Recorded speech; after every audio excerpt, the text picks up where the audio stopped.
They poured concrete into my legal, eco-friendly, self-funded well, like I'd built a toxic pit in the middle of paradise.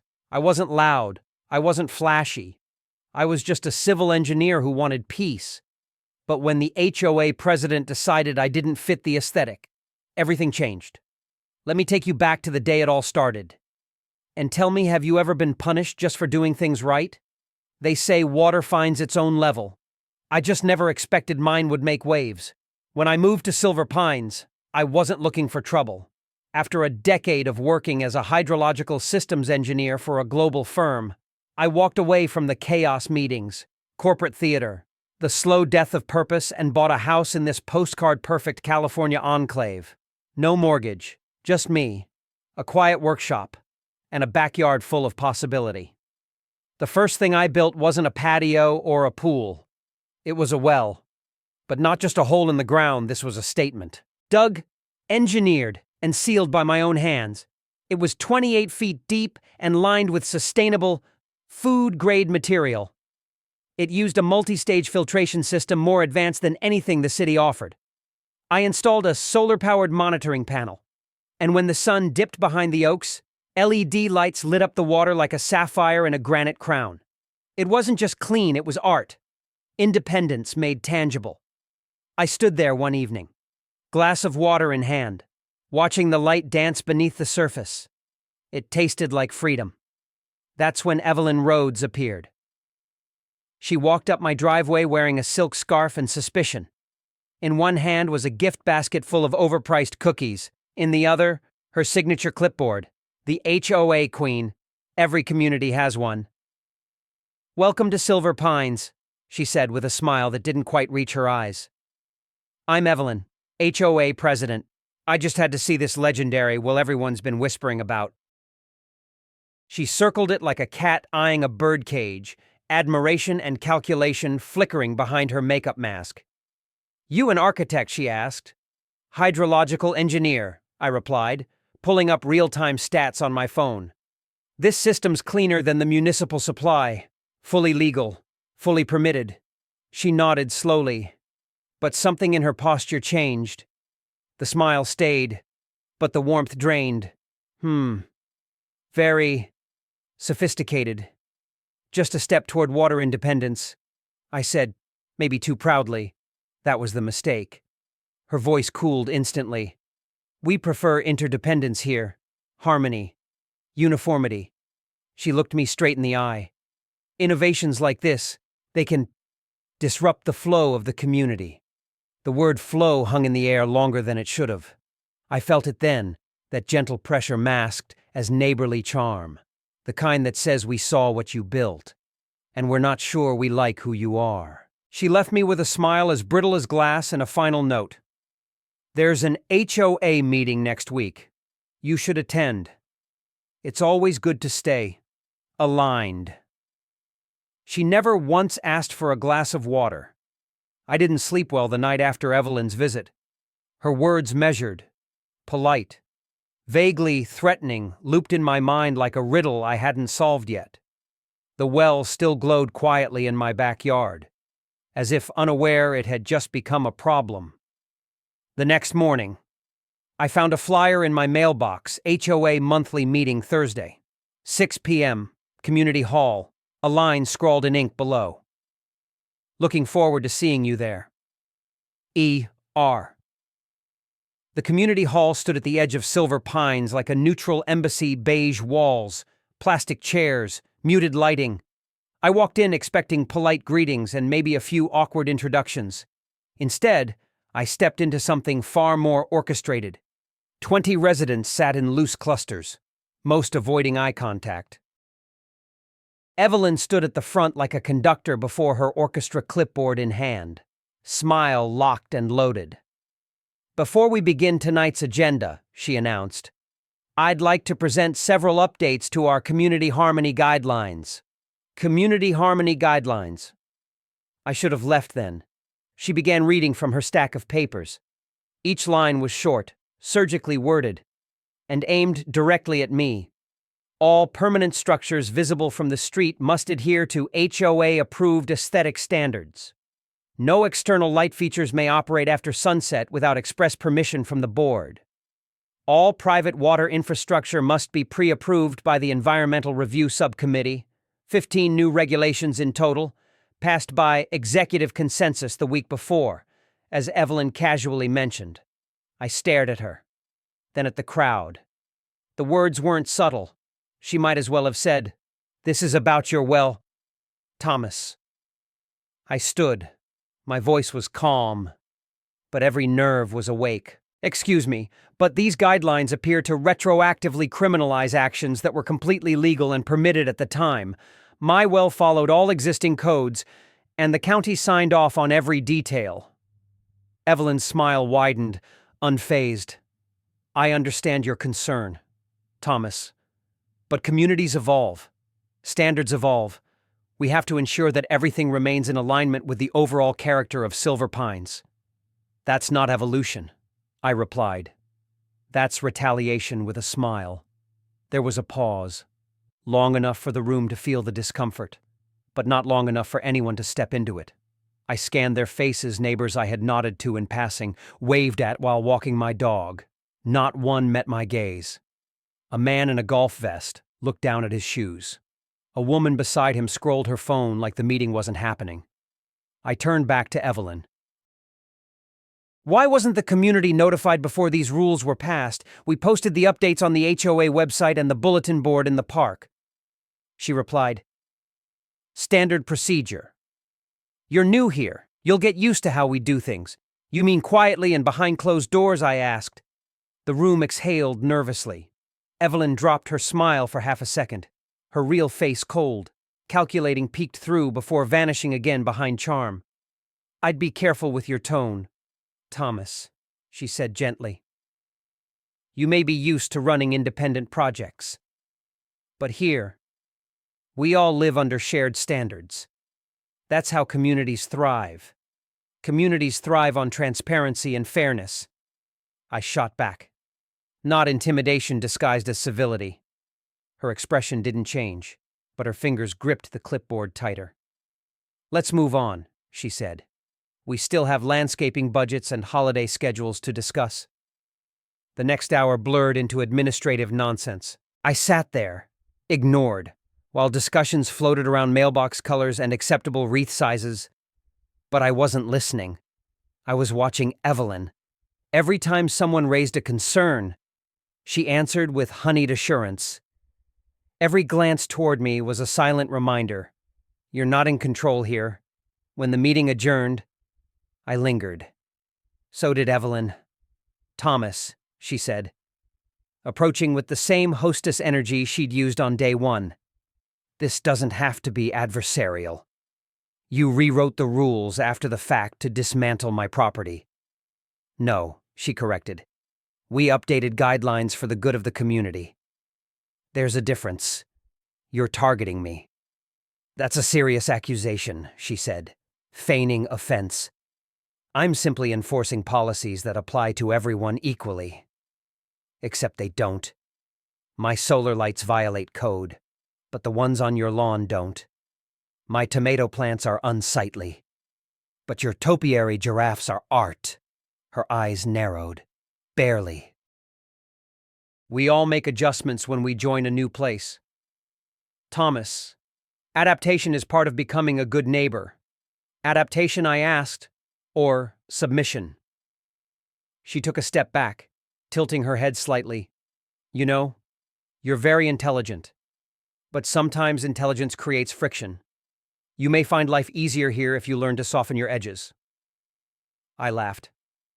"You mean disappear my edges entirely?" She didn't reply. Instead, she offered a final smile, sharp, polite, and utterly false.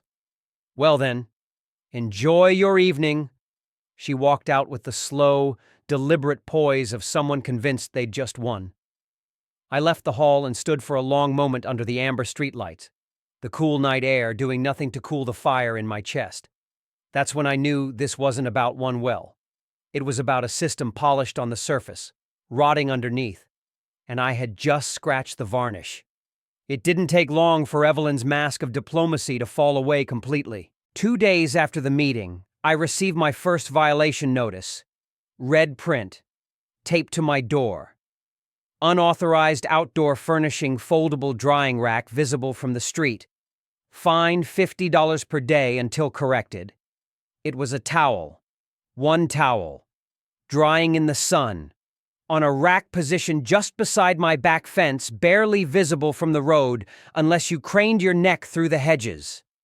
At first, I thought it was a mistake. I removed the towel and the rack, documented everything, and emailed the HOA compliance officer. No reply. 3 days later, another notice arrived. This time for garden bed encroaching on setback limit vegetables planted 6 inches beyond approved perimeter. Fine $100. I measured the distance myself. It was 5 inches. I documented that too. By the end of the second week, the notices were arriving daily. Solar panel too reflective. Trash bins placed out too early. They were out at 6:45 a.m. on collection day. Unapproved mailbox ornament, apparently. The small brass eagle I had screwed on was a problem. Violates neighborhood visual cohesion, the notice said. Each fine was small enough to avoid automatic legal review, but frequent enough to feel like a siege. Death by 1,000 paper cuts. I began to notice a pattern. Every citation, every warning, every knock on my door, they were all for things others in the neighborhood were doing openly. I walked past a home with a garden that spilled halfway into the sidewalk, but no one seemed to mind. One neighbor's roof bristled with unauthorized antennae. A few houses still had Christmas decorations up in mid-February. No red tags, no fines, only me. So I did what engineers do best. I started documenting everything. Every violation notice was scanned, time-stamped, and cataloged. I took photographs from multiple angles. I recorded video clips of neighboring properties with matching or worse infractions that remained unpenalized. I built a spreadsheet. Each entry listed the date, the accusation, the rules cited, and a side-by-side comparison showing at least one nearby house in similar or greater violation. And then I reached out to lawyers. 3 local attorneys refused to take my case. One cited a conflict of interest. Another said HOA disputes were more politics than law. The third sounded nervous and admitted, after some coaxing, that Evelyn had strong ties with influential real estate figures in the area. Let's just say, he told me, you're not the first person she's made disappear from this community. Disappear. The word rang in my head like an alarm bell. Around this time, the social temperature in Silver Pines dropped noticeably. Neighbors who had once smiled and waved now averted their eyes. A couple I had spoken with at length during the HOA meeting, Jason and Ellen. Owners of the home 3 doors down crossed the street when they saw me walking my dog. The message was clear. You're radioactive. But Evelyn didn't stop at paperwork. Late one evening, I heard a knock, 3 light taps at the front door. When I opened it, no one was there.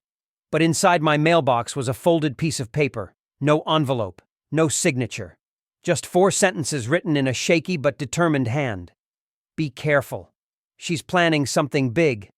I overheard her talking to someone about having your well labeled a hazard. They're going to try and shut it down permanently. The note was unsigned, but the handwriting matched the gentle looping style of my next-door neighbor, Mrs. Campbell, a retired librarian who had lived in Silver Pines since its founding. I found her sitting on her porch the next afternoon, eyes hidden behind thick glasses. She didn't deny it. I shouldn't have written, she whispered when I approached. But I couldn't just watch. Evelyn called someone some contact in the environmental division. She used the word emergency. She wants to declare your well a threat to the groundwater, but the well's been tested. It's cleaner than city water. She doesn't care. Mrs. Campbell replied, voice trembling. She's not after the truth, Thomas. She's after control. I thanked her quietly, then returned to my office. That night, I reviewed every permit I'd obtained, every test result, every county approval I had on record. I reread state codes on private water rights and municipal health inspections. The more I studied, the clearer it became. Evelyn didn't need to prove my well was dangerous. She only needed to convince the right people that it might be. And in a bureaucratic world, that was enough. So I escalated.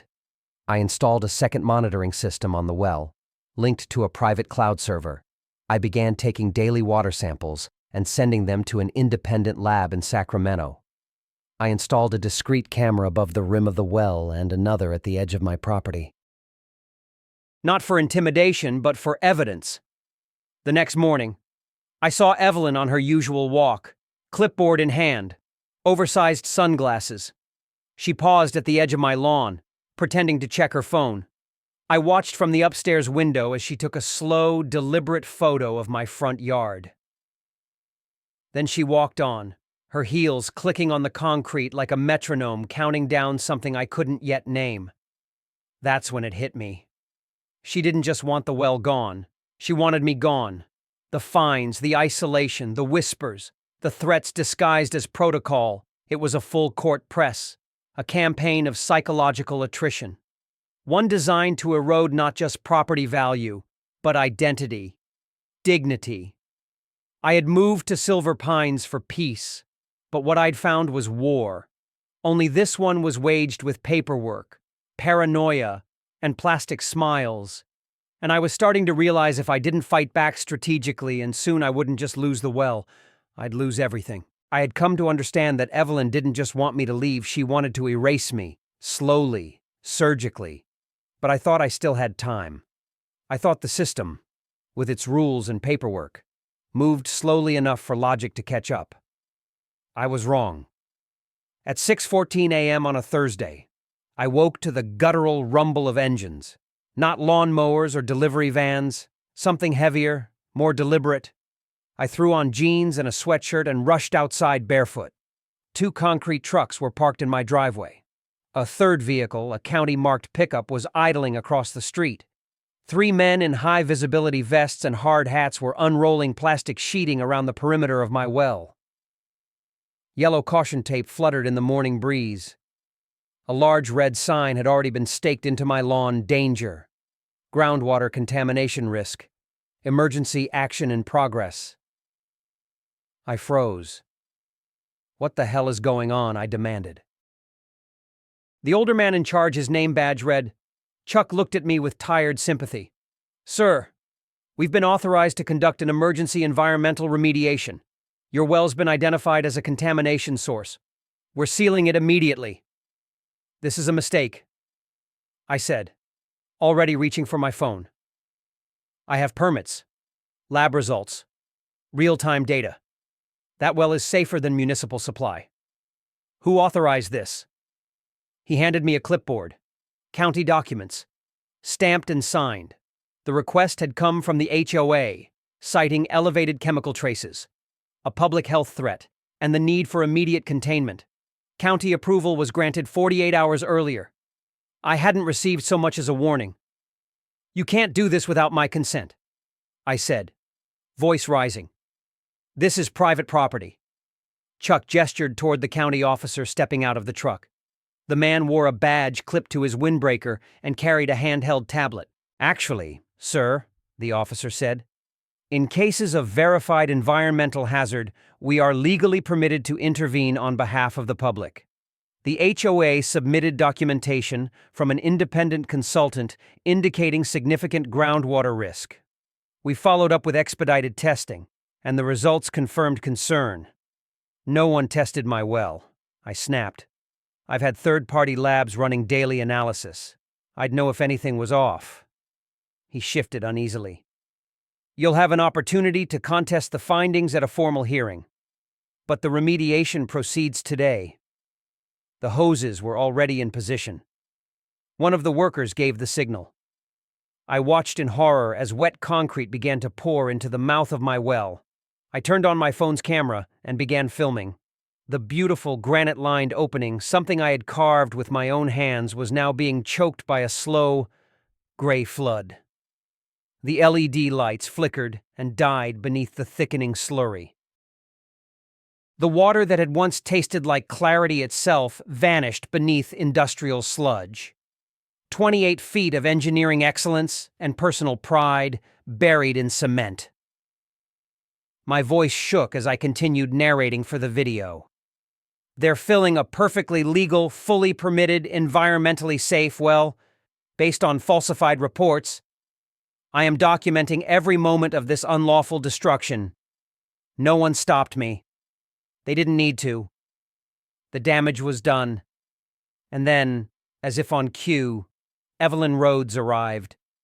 She strolled across my lawn with the casual grace of someone visiting a Sunday picnic. Her dress billowed slightly in the morning breeze, and she carried a bottle of wine in one hand, as if this were some kind of celebration. Behind her sunglasses, I saw nothing resembling regret. "Oh, Thomas," she said, her voice syrupy with artificial warmth. I heard they had to take action. Such a shame. I know how attached you were to your little project. My jaw clenched. "You falsified contamination reports." She tilted her head. "That's a very serious accusation. You're not suggesting that a licensed environmental consultant and the county health department are involved in some kind of conspiracy? Are you knew that well was cleaner than city supply. You knew it posed no risk." Her expression didn't change, but her smile thinned. "Let's not make this personal. Sometimes we have to do hard things for the greater good. Everyone feels safer now. You should too. I hope you recorded this moment," I said, my phone still raised. "Because this is where you went too far." She stepped closer, her tone dropping to a whisper only I could hear. "You were never going to fit in here. Thomas, you made yourself too big, too noticeable. Now you're just like everyone else. Welcome to Silver Pines." She turned and walked away as the final load of concrete was poured. The workers began packing up. The county official handed me a formal notice of action and left without another word. And there I stood, in my own yard, in front of what was now nothing more than a tomb. It was over. I went inside and watched the footage again. Every detail, every word, every frame of Evelyn's smug condescension. She thought she'd won. That by destroying the thing I'd built, she'd broken something inside me. That she'd erased my voice, my defiance, my refusal to conform. But what she'd actually done was give me proof. I was an engineer, and I knew systems, not just water systems, but legal systems, municipal frameworks, and the one thing Evelyn never expected: how to turn her own machinery against her. That afternoon, I started digging through municipal records, because if she wanted a war, she just made it official. I didn't sleep that night, not because of grief, but because of clarity. Watching the footage of concrete smothering my well, Evelyn's voice echoing with condescension, I realized this wasn't about revenge. It was about exposure, about dragging a rotten system out into the light and showing everyone exactly how it operated. So I sat down with a pot of black coffee and every contract I could find. By dawn, I had it. Buried in the service agreement between Silver Pines and the city's water authority was a clause standard boilerplate for liability management. It stated that if any fraudulent environmental claims were submitted by the community or its representatives, the city could suspend water service until a full investigation was completed. The clause was never meant to be used. It was the legal equivalent of a fire alarm behind glass break only in emergency. Evelyn had broken it herself and didn't even know. Her falsified contamination report wasn't just an abuse of power.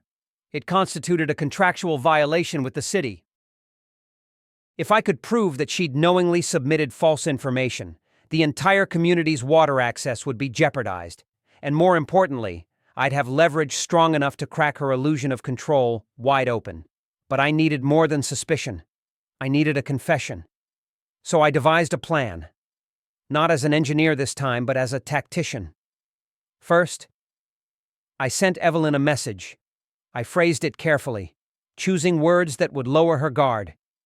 I told her I was tired of fighting and wanted to find a path forward. I suggested a private conversation, just the two of us at my place, somewhere comfortable, Neutral. I even offered wine. She replied within 10 minutes. Of course. Thomas, I always believed reasonable people can come to reasonable agreements. Let's chat tomorrow afternoon. I'll bring something lovely to sip. The trap was set. That night, I turned my backyard into a surveillance zone. Not in the paranoid, tinfoil sense, but with precision. A micro camera was placed discreetly inside the ceramic lantern on the patio table. Another was tucked into a planter nearby. Audio was captured by a small recorder hidden in the Bluetooth speaker, its red light disabled. All devices were motion-triggered, time-synced, and uploaded automatically to a secure cloud. Everything I did was legal, everything admissible. The following afternoon, Evelyn arrived precisely on time, dressed like she was attending a garden party. Sunglasses, pearls, a bottle of imported wine. Thomas, she beamed, stepping through the gate. This is just lovely. I'm so glad you reached out. I think we both need a bit of closure. She settled into the patio chair across from mine, uncorked the wine with a small flourish, and poured generously into both glasses. To new beginnings, she offered. To clarity, I replied. We chatted for a few minutes, weather dogs, gossip about someone's front yard being slightly too festive. I let her lead. I kept my voice subdued, deferential. A man defeated but looking to coexist. Then I turned the conversation. I have to admit, I said, swirling my wine, I didn't see that contamination strategy coming. That was masterful. Her eyes sparkled. She took the bait instantly. Well, she said, leaning in, you'd be surprised how much easier things become when you understand how to steer the system. Still, I said, keeping my tone admiring. I thought there'd be more red tape, more resistance. Oh, Thomas, she laughed. There would have been if I'd gone the official route. But sometimes, you just need the right language and the right contact. People don't question danger, especially not environmental danger. You faked the contamination report, didn't you? I asked it gently, as if in awe rather than accusation. She didn't hesitate. $600, she said, sipping casually. Paid a consultant I've used before. He knows how to make a document look properly urgent. All very clean. No fingerprints. She didn't notice the camera silently recording every word. So, it was never real, I asked. No, she said, smiling. But it didn't need to be. It just needed to be believable. County health officials don't run double tests when they think kids might be at risk. It's all about urgency, optics. The illusion of danger is often enough. She gestured toward the filled-in well. You made people nervous, not just about the water about you, the way you did things, independently. That kind of behavior, in a place like this, well, it spreads. Can't have that. You mean because I didn't fall in line? I mean because you were making the rest of us look inadequate, she said coolly. One private well turns into 10. Then, who pays into the infrastructure? Who obeys the rules? This community survives on cohesion, on control. You disrupted that. And so you manufactured a crisis, I said, more firmly now. She didn't blink. I neutralized a threat, she replied. That was it. I had everything I needed. She stayed another 20 minutes, content to bask in her perceived victory. I let her go on, nodding, sipping, feeding her ego. When she finally left Air Kiss and all I remained seated, listening to the soft hum of the solar backup battery that still powered the patio lights. Then I stood up, walked inside, and uploaded the footage to a secure drive marked Evidence, Rhodes Confession. I didn't feel joy or relief, just a calm, practiced certainty. Now it was my turn. I didn't sleep after she left. The footage was too clean, too damning. Evelyn had given me everything: motive, method, and confession. Not in anger, not in desperation, but with the same serene arrogance she used to smile through community meetings. That was the part I knew would break her. At sunrise, I compiled the documents. A written complaint to the city water department, citing Section 14.3 of their service agreement with Silver Pines. Attached were lab reports, my original permits, daily water quality logs, and most importantly, the video file labeled HOA President Evelyn Rhodes, Confession of Falsified Report, time-stamped and unedited. I submitted it to 3 departments: Water Compliance, Municipal Risk and Liability, and Environmental Oversight. By noon, I received a reply. Not an automated response. A real message from a municipal investigator. This is a serious matter. We are initiating a contract review and immediate field audit. You will be contacted shortly. I didn't have to wait long. The next day, I was out for a walk when a black SUV with city decals rolled past the front gates of Silver Pines. A minute later, another. Then a utility truck. By 2:00 p.m., a team of uniformed city workers were inspecting the community's main waterline intake valves at the north corner of the neighborhood. At 4:36 p.m., the water stopped. Every tap, every shower, every hose, dry. The city's notice was blunt and bureaucratic. Water service to Silver Pines has been suspended pending investigation into potential contractual violations, including submission of falsified environmental documentation. Service will remain suspended until the matter is resolved to the satisfaction of the city and public health standards are verified. Within minutes, the community's private Facebook group exploded. By 5:00 p.m., Evelyn's name appeared in every thread. By 5:30, my phone rang. It was Jason from down the street, one of the same neighbors who had avoided me for weeks. "Thomas," he said, almost breathless. "Do you know what's going on?" "Yes."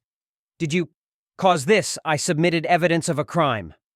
I said, "What the city chose to do with that evidence is their decision."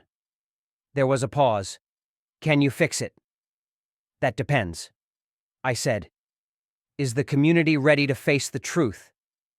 That night, a special HOA meeting was called. Emergency status. Every resident was notified. I arrived 10 minutes early, laptop bag in hand. When I entered the community center, the atmosphere was thick with unease. Residents sat in tight groups, whispering. Some looked angry, others just confused. Most looked unshowered. Evelyn sat at the front of the room, her posture stiff, hands folded neatly in front of her. She was wearing one of her signature cream-colored blazers, but she looked like she hadn't slept. She stood.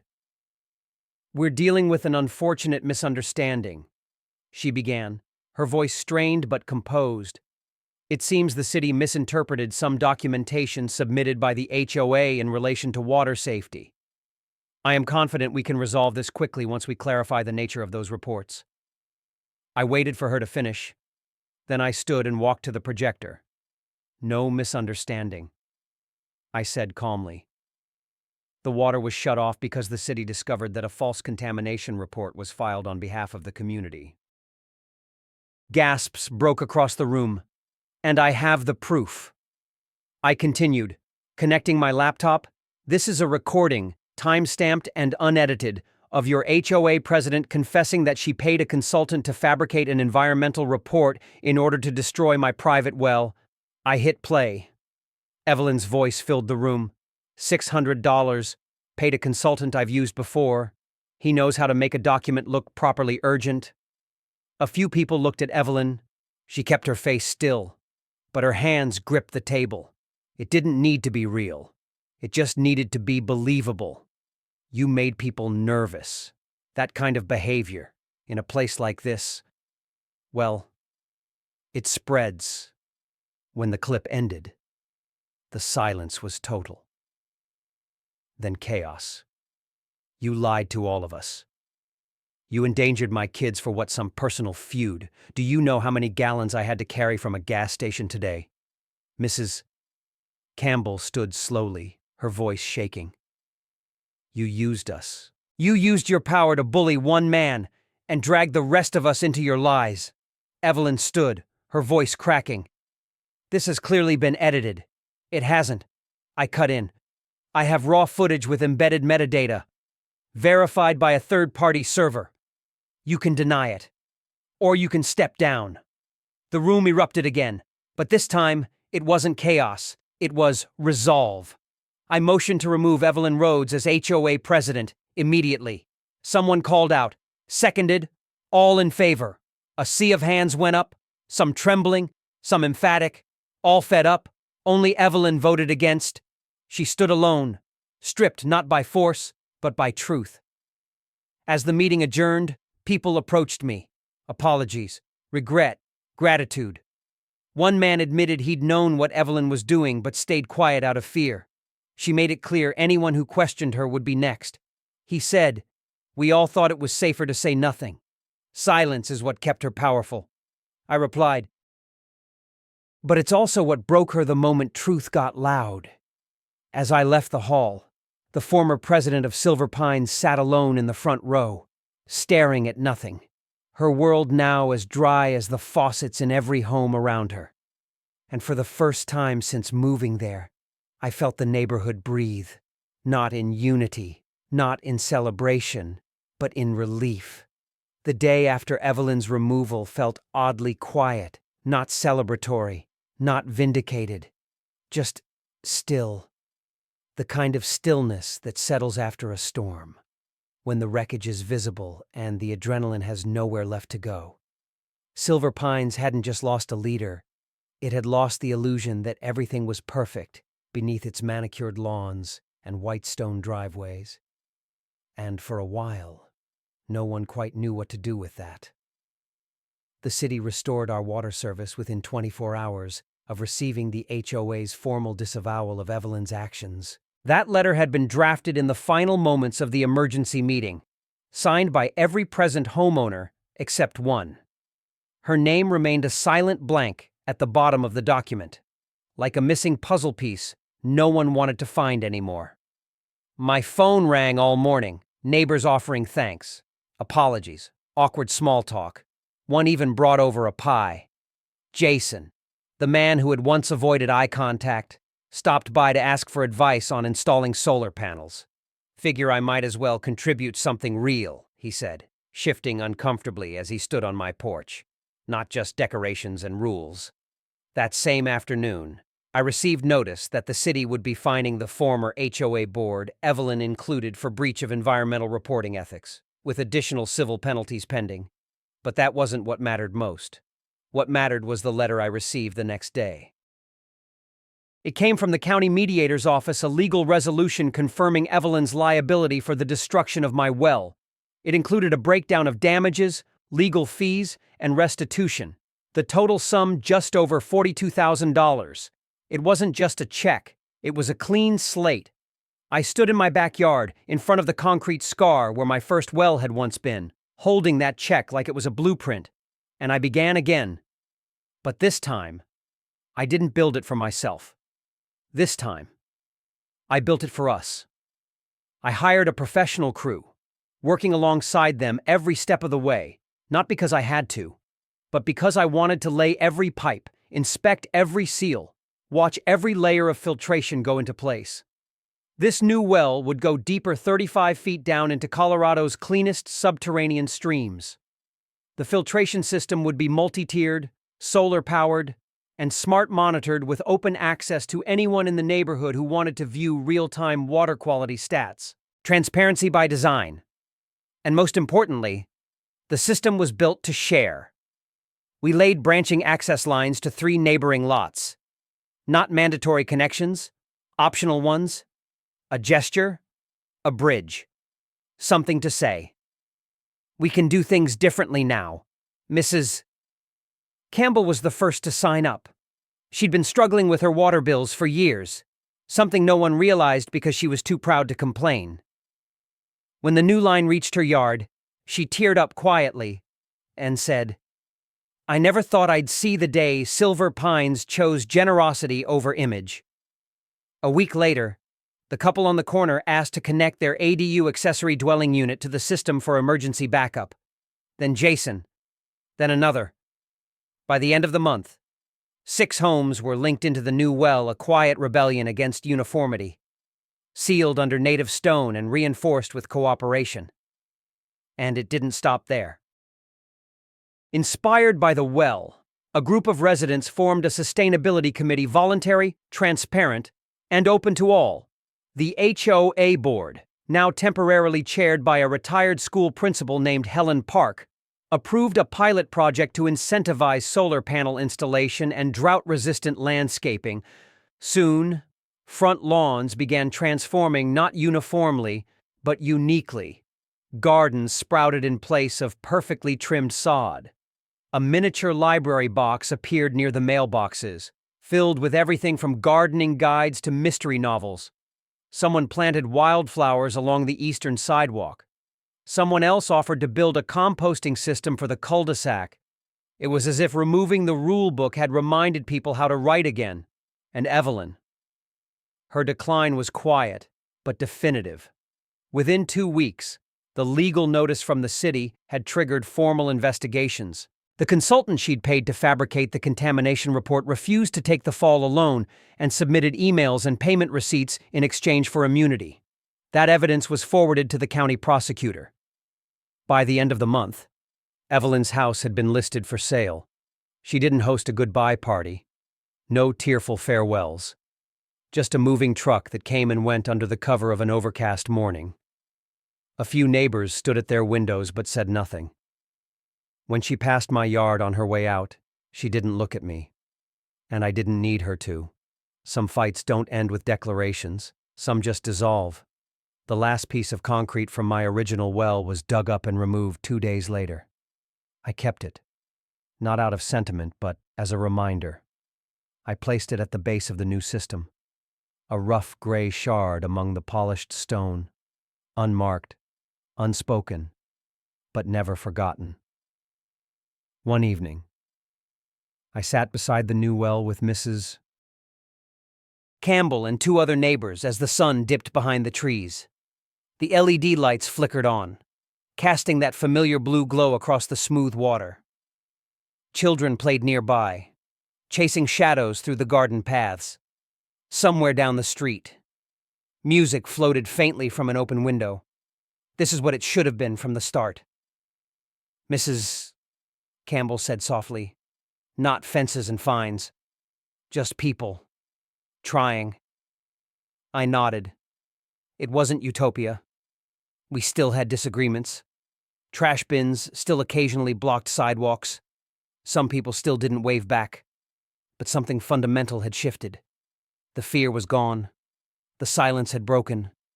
And in its place, something better had begun to grow. Later that week, Helen Park approached me during a walk and asked if I'd consider joining the interim HOA board. I laughed. "I don't think I'm cut out for politics." I said. "You're not," she replied. "And that's exactly why we need you." I told her I'd think about it. That night, I stood again at the edge of the well, listening to the steady sound of clean water moving through carefully laid systems designed not to control, but to enable. Control can build silence, but trust builds flow. And for the first time since I arrived in Silver Pines, I felt something deeper than satisfaction. I felt belonging.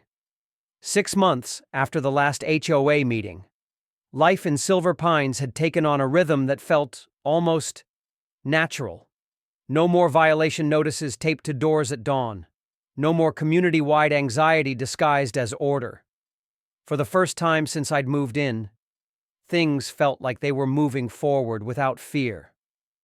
The well, once a battleground, had become something quieter, a shared fixture, a point of connection. You could hear it sometimes in the evenings, the gentle whir of its filtration system mingling with the laughter of children playing nearby. People still stopped by to ask questions about the system, to chat, or to fill a jug or two on the way home. There was no formality to it, no rules, just access, just trust. It was during one of those quiet afternoons that the email arrived. The subject line was simple applicant background inquiry. Evelyn Rhodes. I opened it slowly, not out of dread, but with a curious calm. The message came from a community board in a Denver suburb, Fox Hollow Estates. Apparently, Evelyn had applied for a leadership position on their HOA. She had listed her experience in Silver Pines, but someone on their review panel had done a bit of digging and found my name attached to the public records of the city's water investigation. We are conducting a character and conduct review. The message read, "Given your direct experience with Miss Rhodes, we'd appreciate any documentation or insight you feel appropriate to share." I didn't hesitate. I attached the full digital file, the video recordings, the signed HOA disavowal, the city's findings, and copies of the civil penalties issued. At the end, I wrote one line. Communities should be protected, not dominated. I clicked send and went back to repairing a solar junction box on the side of the greenhouse. 3 days later, I received a reply, "Application withdrawn. Thank you for your transparency." And that was that. There were no headlines, no social media scandals, no final acts of public shaming, just a door quietly closed in another community. And that, I realized, was the real end of Evelyn Rhodes. Not the meeting where she was removed, not the moment she packed her boxes, but the slow, irreversible evaporation of her credibility. She hadn't just lost her title. She had lost the one thing that had made her dangerous people's willingness to believe her. Back in Silver Pines, things had settled into a kind of hopeful reinvention. The interim HOA board, led by Helen Park, decided to hold an open election process for the first time in the community's history. No secret meetings, no pre-approved slates, just nominations and public debate. 3 new board members were elected, 2 of them younger residents who had moved in after the scandal. Their first order of business wasn't to tighten rules or reinvent the codebook. Instead, they created a monthly community forum called The Circle, where residents could voice concerns, share ideas, and build consensus without bureaucracy. At one of those meetings, Jason, who had once been too afraid to speak at all, stood up and proposed a neighborhood tool library. Instead of everyone owning their own leaf blower, "We just share one," he said with a grin. "It's cheaper, quieter, and frankly, I'm tired of storing mine." It passed unanimously. By spring, the transformation was visible. Lawns were no longer carbon copy manicured but dotted with vegetable beds, native grasses, and flowering borders. The front entrance, once dominated by a steel HOA plaque with a long list of restrictions, now featured a wooden sign carved by a retired sculptor on our street. It simply read, "Silver Pines, rooted in community." More than a dozen homes now drew water from the well. I had expanded its system carefully, sustainably, offering guidance and installation help when asked. Some residents had even started contributing small monthly donations to help cover maintenance and upgrades. It wasn't an act of rebellion anymore. It was resilience. Evelyn's name rarely came up. When it did, it was as a cautionary tale shared in lowered voices to warn against the seduction of unchecked authority. She had become a lesson, not a legend. And in the quiet spaces she left behind, something far more valuable had grown. One evening, near dusk, I sat beside the well alone. The LED lights were already glowing beneath the water, casting soft ripples of color across the stone. The sky above was a perfect gradient of amber and indigo. Somewhere in the distance, I heard kids laughing. Someone was grilling. Mrs. Campbell walked by slowly, leaning on her cane, and paused beside me. "You know," she said, "I used to think this place was perfect." I looked at her, unsure where she was going. "It looked perfect," she continued. "The rules, the smiles, the symmetry. But it wasn't peaceful. It was just quiet. Fear does that." She gestured toward the well. "Now it's loud, messy sometimes, but real. You brought that. I didn't respond right away. I didn't need to. Because she was right. The change hadn't been explosive, it had been deliberate. One action. One refusal. One truth at a time. And now, the place I had once felt exiled in had become a home not just for me, but for an idea that freedom isn't the absence of order, it's the presence of fairness. That same night, I walked back into my home, poured a glass of water from the tap fed by my own design, and looked out through the window. The well was there, centered, illuminated, whole. And beneath the surface, a system that worked quietly, honestly, and without permission. Justice, I realized, isn't always loud. Sometimes, it's quiet and final. Was I too harsh, or did they deserve it? I'd love to hear your take.